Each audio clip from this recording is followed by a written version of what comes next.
El día de hoy, como todos los lunes a las 8 de la noche, tenemos su programa Adicciones. También como todos los lunes tenemos la presencia de nuestro psicólogo de cabecera, el licenciado Bruno, Aarón Bruno. ¿Cómo está? Bien, muy buenas noches. Bueno, buenas noches. Y la licenciada Edith Guzmán. Buenas noches. Bueno, pues un tema muy apasionante el día de hoy, los ataques de pánico. Esto me van a preguntar en qué está relacionado con las adicciones, en mucho, porque vamos a ver en la secuela del programa cómo muchas veces son previos a que se hagan las personas adictas o como consecuencia de la adicción tienen estos ataques de pánico. Entonces vamos a invitarles a que nos acompañen a ver un video que tarda... ¿No hay video hoy? No hay video. Bueno, entonces vamos a pasarle el micrófono al licenciado Bruno para que nos digan qué consiste estos ataques de pánico, qué es lo que se caracteriza, si es la ansiedad, si es la neurosis, qué es lo que los produce y las consecuencias dentro de nuestro tema que son las adicciones. ¿Qué nos puede decir sobre el particular, licenciado? Okay, iniciaré con un punto muy fragmentado en cuanto a la historia de los ataques de pánico. Siguiendo la línea que inició en participación en los programas, se ha hablado de psicoanálisis. Entonces, una vez más, a partir de ahí, desde 1890 en adelante, cuando Freud empieza a descubrir esta cuestión del psicoanálisis, a propósito del estudio de la histeria, sí. él empieza a ubicar, lo que llamamos en un momento, ataques de angustia. Esto era una cuestión de que las personas tenían síntomas como mareos, asfixia, y entonces se me presenta, bueno, lo tomo como rápido, ¿no? Él en una ocasión quería descansar de este nuevo descubrimiento que estaba haciendo, y entonces se va a las montañas y a pasar una vacación, y ahí encuentra un lugar muy apacible en el cual quiere ir a comer, y de repente una mujer le dice que sí él era doctor, porque se había dado cuenta en el registro. Él le responde que sí, y empieza la mujer a hablar de lo que le estaba aconteciendo, y en eso era una cuestión de sentirse asfixiada, de que no podía respirar y que se le presentaba de repente, no sabía ella entonces que se le llamaban ataques de pánico, ni Freud, sino los ataques de pánico se le da ese nombre ya más contemporáneamente, como por los 80s, desde la psiquiatría. Pero continuando con este relato, ella le empieza a hablar sobre una imagen que se le presentaba, un rostro con calidad de furia. Entonces Freud empieza a persuadirla, la mujer habla y empieza a tocar temas de bastante delicadeza. Ese tema de bastante delicadeza era que encuentra una ocasión a su prima. Entonces ella, a partir de los ataques de angustia, de sentirse asfixiada y posteriormente ver este rostro que le amenazaba. Más adelante en su relato, porque nada más fue realmente una entrevista, esta joven dice que su padre en algún momento también intentó hacer algo con ella misma. Quiso abusar de ella. Quiso abusar de ella, pero lo cual no sucede. Y entonces al ver esa imagen de su prima, la lectura es: esto pudo haberme sucedido a mí, lo cual reprime, y que posteriormente la madre de esta joven empieza a sospechar las andanzas de su esposo, y la joven le confiesa, ¿no?, lo que había visto. Entonces se presenta un divorcio y el padre amenaza a esta joven, le dice que le iba a hacer algo por haber abierto la boca. Entonces ella cuando da este relato de que su padre la amenazó, ese ataque de pánico era generado porque el padre le alzó la mano y sintió que le iba a matar. O sea, es una experiencia al límite con la muerte, pero no obstante lo dejó pasar, se lleva al baúl de los recuerdos, es decir, el inconsciente. y, y no fue analizado hasta ese momento, es decir, no le dio la espalda a lo que le sucedía. O sea, hasta finales del siglo XIX le comenta Freud. Así es, sí, sí, sí. Y Freud, bueno, hay que tomar en consideración que la teoría del psicoanálisis y las teorías de Freud tienden mucho a que todo se origina desde el punto de vista sexual. O sea, toda la problemática la canaliza hacia el punto de vista sexual. En general, Sigmund Freud. Sí, en efecto. Se así le ha es. Incluso de pansexualista, ¿no? Pero él dijo, bueno, yo no bueno, fui pero el fue lo que aconteció. Fue lo que acontece y no le dio la espalda, ¿no? Licenciado, esto es un antecedente médico de lo que es el ataque de pánico. Sí, pero todavía no se tomaba como tal, sino usted dijo que hasta los 80s del siglo pasado. Aproximadamente. En la psiquiatría. Ajá, sí, sí. Bien, yo quisiera preguntar a la licenciada Guzmán, en la actualidad, ahorita ya tuvimos el preámbulo sobre cómo se origina a través de Sigmund Freud en el siglo XIX, empiezan a hacer los estudios sobre esta situación de los ataques de pánico. En la actualidad, ¿qué es lo que caracteriza un ataque de pánico? Esta ansiedad desbordada. Un ataque de pánico siempre va a estar nutrido de la ansiedad. También se les llega a llamar ataques de ansiedad, ¿no? Porque es un impulso, un episodio en donde esa ansiedad se sale de control. Este es un ciclo. La persona empieza a tener miedo, del miedo le genera una ansiedad y esa ansiedad le genera ciertos comportamientos, tanto físicos, ¿no? Sensaciones en el cuerpo de no poder respirar, sudoración, angustia, más miedo, ¿no? Es un descontrol del cuerpo total que le va a generar más miedo y evidentemente eso más ansiedad y eso va creciendo, se va haciendo este círculo en el que no pueden salir de ahí y evidentemente hay tanto pánico, es ahí donde entra el pánico, por perder el control de sí mismo. Entonces realmente hay demasiado miedo, sobrepasa ya la palabra miedo, ¿no? Ya se va pánico. Al pánico de decir algo me va a suceder, puedo morir, porque hay personas que pueden no poder respirar, ¿no? De tanta adrenalina que está generando su cuerpo, por esta reacción y en este mensaje que le mandan al cerebro de decir estamos en peligro. ¿Qué lo detona? Eso es lo importante, ¿no? Lo platicaba nuestro experto. Siempre va a haber un detonante que va a llevar a la persona a tener ese tipo de episodios, en donde ese miedo desbordado no sabe cómo trabajarlo. Entonces, al no saberlo trabajar, se genera tanta ansiedad que entonces estoy con esta invalidez emocional de no sé qué hacer. Y entonces sí. Entonces, como no sé qué hacer conmigo, algo me va a suceder, porque quiero correr, porque quiero huir, porque quiero... Algo está pasando conmigo que no sé qué es, ni cómo controlarlo, ni qué hacer. Entonces, en ese sentido, pues la gente entra en temor tan fuerte que después no quieren salir de casa, no quieren volver a tocar los mismos lugares en donde alguna vez les sucedió. Es realmente algo que lleva a la gente a paralizarla, no solamente en el lugar en sí, sino realmente en su vida. Qué interesante.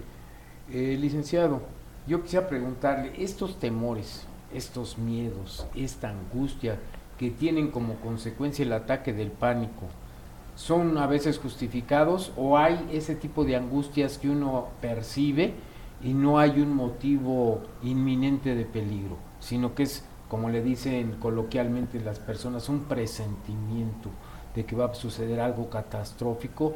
Lo veíamos un poquito la vez pasada. Ese presentimiento aparente de que va a pasar algo catastrófico o esa mentalidad que tiene la persona de que va a sucederle algo, a veces justificado o no puede ser a veces justificado. Vayamos desde lo muy singular de cada persona. Una persona que vive una experiencia así es tan justificado que lo vivencia, ¿no? O sea, no se trata quizás de descalificar a alguno. Por lo regular dicen, qué exagerado, con cualquier cosita ya anda ahí no queriendo salir de casa. Pero las experiencias subjetivas, lo que uno guarda precisamente, pues no es poca cosa, quizás es por eso conveniente que sea analizado, ¿no? Porque sí, para uno que es de lo más cotidiano subir un elevador, ya se cierran las puertas y no significa mucho. Pero en cuanto una persona que padece ataques de pánico se cierra la puerta del elevador, empieza a sentir esta cuestión de sofocamiento, la alteración del ritmo cardíaco, pero o los agorafóbicos también sí, lo viven mucho, eso, ¿no? Sí. Pero al cerrar las puertas, desde una experiencia subjetiva, quizás pueda significar el recuerdo de la muerte de un familiar, que cuando se cierra un baúl, es decir, se cierran las puertas, es un parecido a la muerte. Entonces, puede decirse que hay una identificación con esa persona muerta, o se puede pensar que yo hice más mal que él, entonces a mí también me puede pasar. Es una cuestión de cerrar puertas, ¿no? Como un baúl. Pero por eso lo digo, eso va como de una manera singular cada quien. Eso lo digo desde la experiencia que tengo, ¿no? Con algunos casos, pero no sería como desdeñarlo, ¿no? Sí, o sea, sí lo entiendo. Puede haber una experiencia traumática que queda registrada en nuestro baúl, como dijo en un principio, el subconsciente. Ok, pero vaya, y eso ya pasó, ya sé que quedó en mi subconsciente. Yo me subo al elevador en el ejemplo que pone, y no tengo, ahí no, el elevador no ha fallado, el elevador no va con sobrepeso, el elevador no tiene el menor problema, ni yo tengo ninguna amenaza de peligro inminente, y sin embargo aflora ese recuerdo que queda en mi subconsciente. Así es. Y si una persona ni siquiera tiene idea, porque muchas veces lo que se va al baúl no queda en la conciencia, de todas maneras va a tener eso. Entonces los ataques de pánico necesariamente tienen que ser motivados por una experiencia traumática en alguna etapa de la vida. Así necesariamente. Sí, tiene que ver con eso, que uno dice, no tiene relación con nada, pero queda olvidado, y es así. A propósito de una tumba, el mismo Freud tuvo lo que hoy día se le podría llamar un ataque de pánico, cuando no pudo recordar el nombre de un pintor. Estaba platicando con alguien y de repente él quería pronunciar el nombre de un pintor y dijo Botticelli, entre otros, cuando él realmente lo que quería decir era Signorelli, pero no lo pudo decir porque Signorelli representaba los frescos de Orvieto, en donde se asemejaba a una tumba etrusca. Entonces no lo pudo mencionar porque se sintió turbado. Él en ese entonces ya se preguntaba que hasta cuándo le iban a aguantar sus piernas, es decir, no lo pudo recordar porque el recordarlo era recordarse él mismo que estaba a punto de morir, o sea que ya la edad le estaba cobrando la factura. Exacto, y entonces allí está un ataque de pánico, porque hay una amenaza inminente, inconsciente, que de que se acercaba el tiempo, de que tenía que dejar de que sus piernas ya no le van a aguantar. Claro. Exacto. Sí, esto igual para quien esté interesado lo puede encontrar en este texto que se llama El olvido de los nombres propios.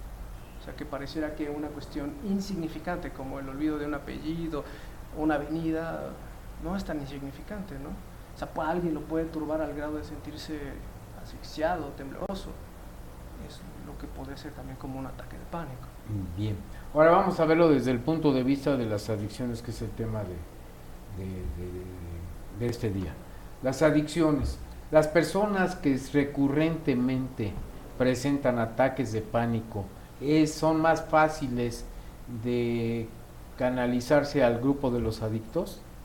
O sea, ese pánico, esa angustia, esa desesperación, esa falta de oxigenación, esa situación de no saber qué le está sucediendo porque pues obviamente no está haciendo un análisis de sus recuerdos del subconsciente, entonces eso puede provocar que la persona empiece a hacerse adicta para salir de ese marasmo en donde lo mete el ataque de pánico. Estaba recordando a propósito de esta pregunta los capítulos anteriores de este programa, en los cuales decíamos que justamente la droga se usaba como un paliativo, ¿no? Como un escape a la realidad, como algo Así que pueda es. hacer La fuga. La fuga. Entonces, pues prácticamente sí, o sea, que si no todos se van hacia el lado de las adicciones. Un buen porcentaje puede irse al lado de las adicciones al sentir una cierta tranquilidad, un cierto escape a esa situación de pánico a través de la ingesta alcohólica o a través de la aplicación de diversos o consumo de diversos tipos de drogas. Podría decirlo también incluso cuando las personas sienten o creen tener ataques de pánico, o ya que se les diagnostique el ataque de pánico, lo que recurren es a un medicamento que es una droga permitida, pero es una droga. Sí, tiene que ver con eso, y después, si no son las drogas, son, no sé, algún tipo de otro tipo de sustancia, ¿no? Otro tipo de adicción, sí. Por ejemplo, no sé, lo lúdico, el juego, los adictos al juego, los desórdenes alimenticios, las relaciones destructivas, también puede ser una forma de salir de ese ataque de pánico. Los codependientes también viven. La codependencia, por supuesto. Evidentemente, como el codependiente es tan hipervigilante de la persona que es su objeto de obsesión, el hecho de no controlarlo, el hecho de que no funcione su relación como a esa persona le gustaría que sucediera, le hace entrar en ataques de pánico, ¿no? En ese sentido me gustaría acotar, si me permiten, que es en dos formas. Una para fugarse, ¿no? Del ataque de pánico. Puede suceder que a las personas ya les esté sucediendo ataques de pánico, y bueno, para no tener esta sensación que es terrible, paralizante, voy a tomar una fuga, ¿no? En respuesta a poder aquietar, poder no tener este temor tan incontrolable de mi persona, o de que algo me va a suceder, o de que me voy a morir, y entonces puedo entrar a una adicción, ¿no? Para poder, como ya lo hemos dicho, ¿no? Anestesiarnos. Esa es una vía. La otra, cuando las personas también ya están en una adicción y están en este periodo también, por ejemplo, de abstinencia, entran en ataques de pánico fuertísimos. ¿Por qué? Porque saben que la droga, que esos paliativos, como ellos los han tomado, les ayudan a controlarse, ¿no? Cuando sabemos, bueno, que muy bien no es del todo cierto, ¿no? Es un cierto periodo en el que se mantienen en el viaje, como suele decirse coloquialmente, pero después de eso pues ya viene la reacción otra vez a la realidad. Entonces, de alguna manera, ¿no? Puede ser los que están fuera de una adicción como los que están dentro de una adicción, que viven los ataques de pánico, ¿no? Creo que esto no se vale, porque era la segunda pregunta que le iba a hacer con el apoyo de nuestro psicólogo. Con la explicación que nos dio. Yo le voy a preguntar, bueno, en el supuesto de que yo tenga un ataque de pánico, que sientes esta angustia inexplicable, porque obviamente no soy psicoanalista y ni sé cuál puede ser el origen de este pánico que siento, y le tengo miedo a salir a la calle, siento una angustia, siento una sudoración profusa, siento escalofrío en la espalda, siento como una inminencia de muerte, o siento como una inminencia de que me van a privar de la libertad, o que voy a terminar en un manicomio, no sé, muchas cosas así, porque he tratado con personas principalmente que tienen el problema del alcoholismo, y dicen, bueno, es que en estas situaciones, como me siento con esta angustia inexplicable, con esta inquietud, con esta neurosis, me tomo unos tragos y se me olvida el problema, y entonces estoy en paz, tranquilo, aparentemente. ¿Qué es lo que sucede cuando termina la dosis o se acaba la botella? Vamos a hablar en términos coloquiales. Empiezan a experimentar otra vez el ataque de pánico, porque por dos cosas: uno, se acabó el efecto, y dos, porque ahora sienten pánico de que ya no tienen, en el caso del alcoholismo, la botella que les va a hacer el paliativo. Y lo digo por la historia de uno de los cofundadores de Alcohólicos Anónimos, que es el doctor Bob. El doctor Bob siempre tenía su resguardo, vamos a decirle así, de botellas de whisky y de ginebra, y cuando le toca la época de la prohibición en Estados Unidos, tenía pánico de que sus proveedores no le dieran esa dosis que él necesitaba precisamente como el paliativo para no sentir los ataques de pánico. Entonces volvía a sentir pánico, pero porque no tenía la sustancia para evitarlos. Y después se dio cuenta que como médico sí le daban la posibilidad de tener grandes cantidades de alcohol, y así fue más o menos equilibrando esa angustia que sentía cuando se iba acabando su dosis. ¿Qué nos dice sobre ese particular, mi querido doctor? Estaba haciendo una relación en lo que están comentando. Cuando Edith hablaba de esta cuestión de la pareja, del control por la pareja, una constante vigilancia, creo que lo Sí, con los así. codependientes. Ajá, de los codependientes. Estaba, no sé, ubicándolo también, como de lo que se le tiene miedo en esas relaciones, de los codependientes o incluso una relación cualquiera, es a la pérdida de amor. Es decir, se siente miedo de que lo que representa el amor es el cuidado que alguien tiene ante, como ya hemos mencionado, ante los avatares de la vida. Entonces, al no tener a la pareja, al no tener ese amor, uno se siente desprotegido. Y entonces, al sentirse desprotegido, está esta inminente amenaza de peligro, ¿no? Entonces, la relación que hago es precisamente con lo que también dice. O sea, al no tener algo que me tranquilice, pues entra en pánico. Y en esta cuestión, el amor. O sea, el amor que te protege de los poderes del destino, ¿no? Pero sí, también la carencia de amor o el temor que se siente a la pérdida de la pareja, del ser querido, porque uno se siente desprotegido, produce el pánico. Sí, exacto, tiene que ver con esta cuestión de sentirse desprotegido, de que por ejemplo,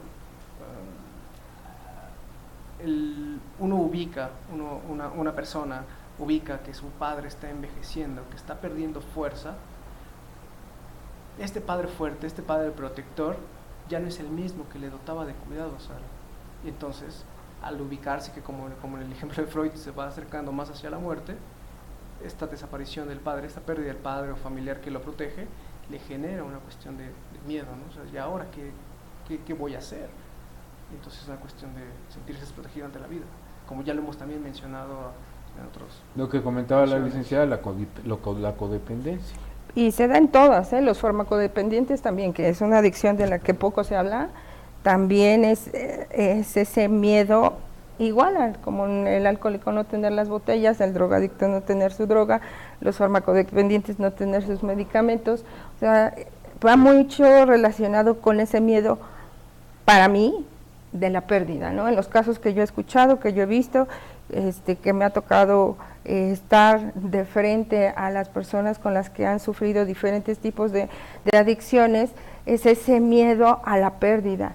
No, en este sentido puede ser también una pérdida de seguridad, porque por ejemplo, yo escuché un caso de una persona que iba por las calles y de repente era paralizante no saber qué estaba haciendo ahí, qué iba a pasar con ella, qué iba a suceder, o sea, no encontraba como el detonante, ¿no? Decía, estaba yo caminando en la calle, ¿cuál es el miedo realmente, no? ¿A qué le tienes miedo? Ese es uno de los principios básicos, a perder, que muchas veces es el control sobre mí mismo, ¿no? Porque si ya me sucedió o si yo ya tuve un ataque de pánico, evidentemente, pues sé que voy a empezar a no poder respirar, que me voy a sentir mareado, que algo me va a suceder, que igual y me desmayo, que me voy a desconectar, que qué va a pasar conmigo, que si me da esta ansiedad por correr, huir, y si me atravieso la calle y me atropellan, o sea, son todos estos eventos catastróficos de los que hablábamos en los, en los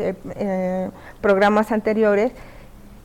Entonces tengo ese miedo a la pérdida del control de mí mismo, ¿no? Y yo hablaría que en todas las adicciones, en este sentido, es la pérdida del control de la pareja, de los hijos, de el alcohol, de la droga, de las pastillas, ¿no? De la comida, o sea, ahí está mucho la relación en ese sentido con el ligue que nosotros tenemos con el programa Adicciones, ¿no?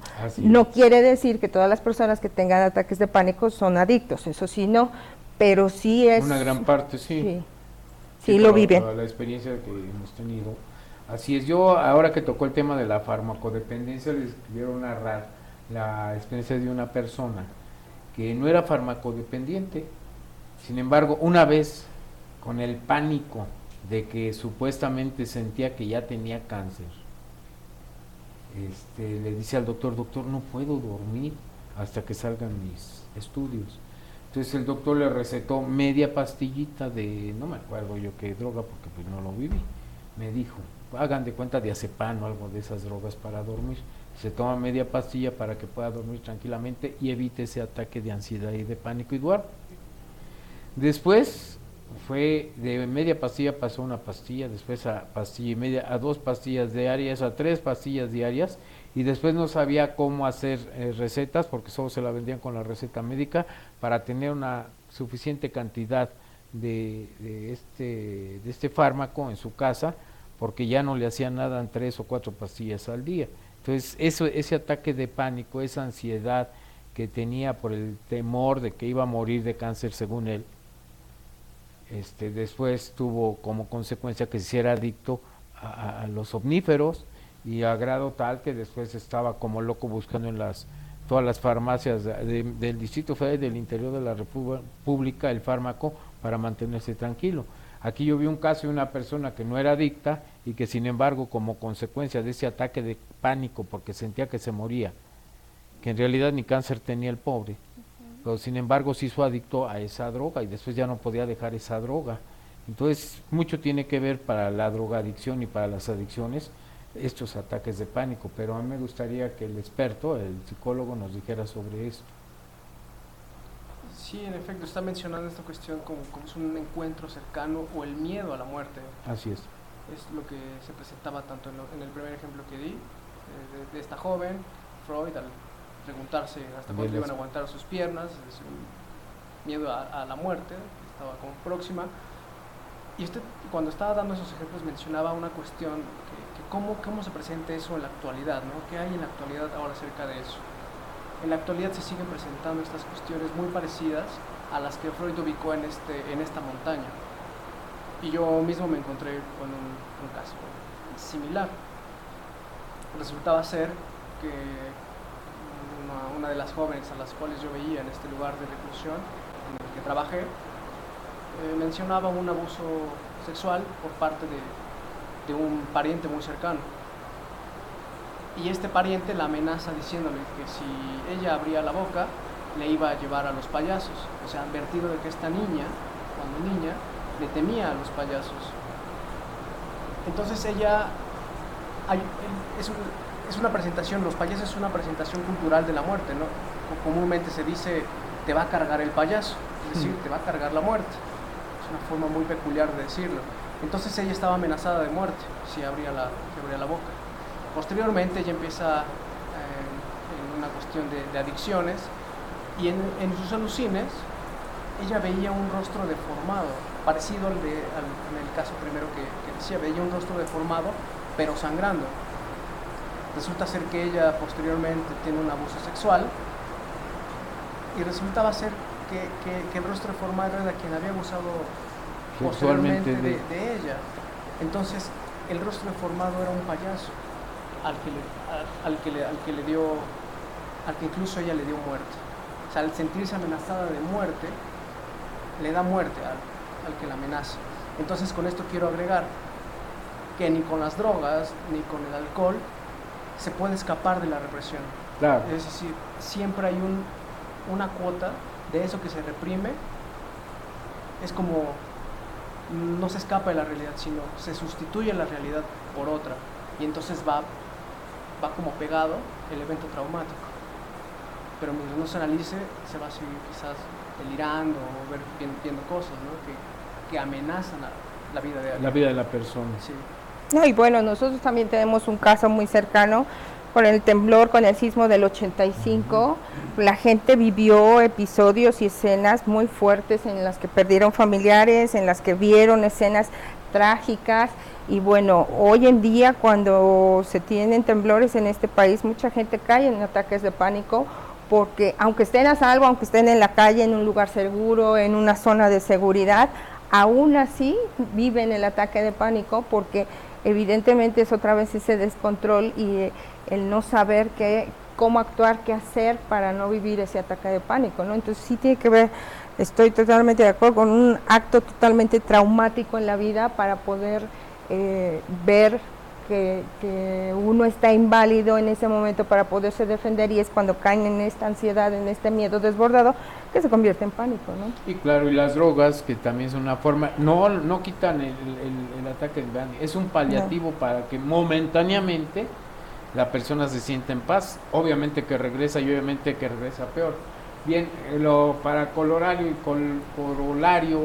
que comentaba la licenciada, yo conocí una persona que tuvo una experiencia muy fuerte en el sismo del 85, y le tocó ver cómo se caían los edificios de Calzada de Tlalpan, y se sintió impotente al ver a la gente cómo caía llena pues del material, y cómo se morían en la calle y nadie hacía nada por ellos.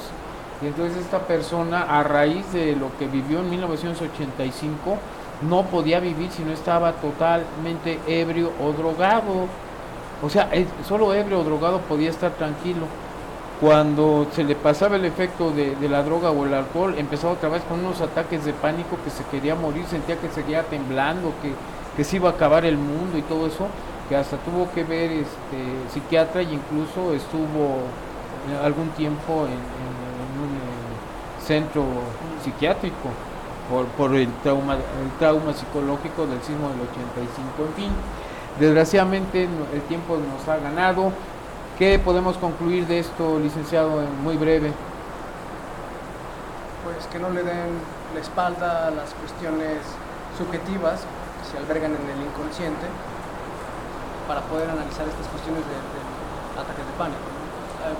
Están guardadas ahí, solamente con el paso del tiempo se van deformando, van tomando otro tipo de forma, y es por eso que pareciera que uno dice, no tiene nada que ver con esto, pero es una cuestión de que van tomando deformación, como en los sueños. O sea, que usted recomienda que una persona que tenga alguna vez o constantemente ataques de pánico, que vaya con un especialista para que vea cuál es el origen de esto y empiece a tratarse. Sí tiene que ver con origen, con la génesis, pero ese origen, desde donde yo lo propongo, es una cuestión desde el estudio o la indagación en el inconsciente. Perfecto. ¿Y usted qué nos dice como conclusión, licenciado?